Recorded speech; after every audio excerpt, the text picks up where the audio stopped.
भैया हो, आजकल प्यार ना खिलवाड़ होता। अपना घटल काल के एगो घटना बतलावत तनी, कानों सुनी आंखों देखी कहानी एगो सुनावत तनी।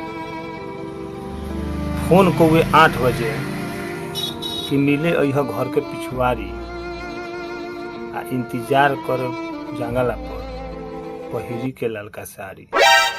मन तो गदगदा गए, मोती माराइल हमार कि पूछ दे कुछ चाही नानू, तले कहत यहानू शैम्पू साबुन बिस्कुट कुरकुरा ले ले यह जानू। तले उतने में जोर कौए चल गमी मैदान, आ तले ढूक गौमे दुकान पापा कैसे काढ़ी हम सामान।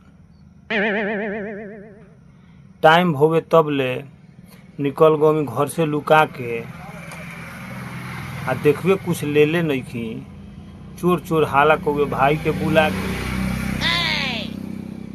भाई उठवन हाला कौन घेर लहुवन ओकर पटीदार। अरे बाप रे बाप, ये भैया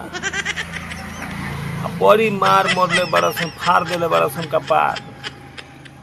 तो भैया अगर तू वालों करत हो कम लो हाथ जोड़ के बिनती बा, हिसाब किताब से।